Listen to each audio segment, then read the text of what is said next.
You're watching Chicago's very own WGN News with Larry Potash, Robin Baumgarten, Paul Conrad with weather, Aaron McElroy with traffic, Pat Tomasulo with sports, Dean Richards with entertainment, and Anna Bellaval with Around Town.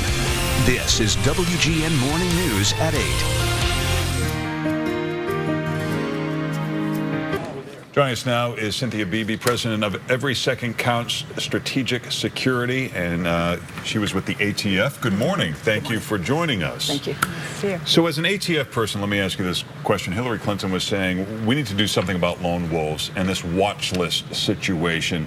Should the standards for a watch list be changed, how long they're on it, and communication among the different departments, or is that just getting to this security versus privacy situation?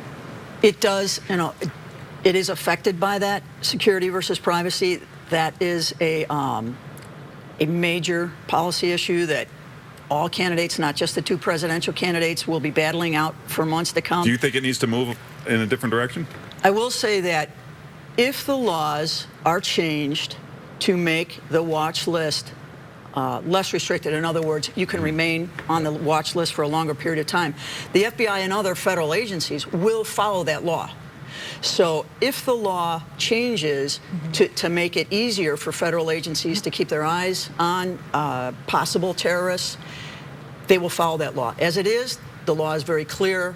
It's enforced by federal judges. So changes would make it different. I think one of the problems for people, though, too, is when you look at this terrorist screening database, which is a database that agencies share with each other, is that the fact that there's so much secrecy behind it. Like, for example, nobody has been able to tell me what are the requirements to be on that list, to be on that database. So should there be a little bit more transparency as to how it works, how you get off it, for example? I mean, there are people that are fighting to get off the list that maybe don't belong on it.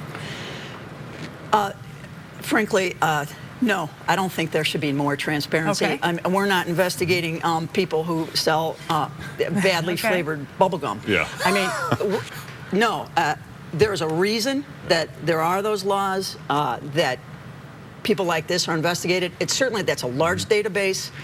There are strict rules for how you get on and off it. There are people, just based on the numbers, who have the right to try to get their names off of it. But it is not something that needs to be posted to the general public. So this particular weapon that, there's lots of things you can do with it, but you get a magazine, you're shooting 30 times in a minute or whatever it is. In your opinion, as an ATF person, is that a gun that you're okay with civilians having? My personal belief is that they're here to stay. There's so many of them that they're just part of our American culture, and they always have been, by the way. I'm not saying this precise firearm, it wasn't really invented till the 1950s or so, but there have always been firearms, not to go into a history lesson, but that, the right to bear arms from times of England, it's been in existence since the beginning of our country. So there are at least, estimated to be at least 10 to 12 million of these semi-automatic rifles, probably more, frankly. I think they're part of our civilization, they're part of our country, and they're here to stay.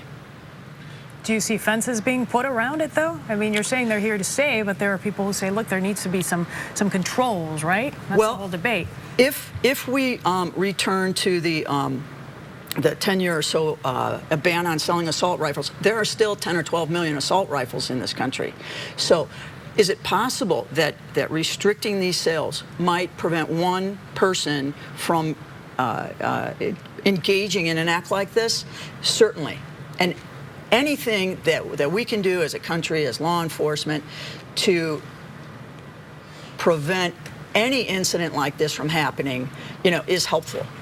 All the mental health screenings, all the federal laws, anything we can do, because even one of these incidents is so terrible. But the existence of these guns are here to stay. All right. Cynthia, thank you for joining us this morning. Thank you. Appreciate your analysis. All right.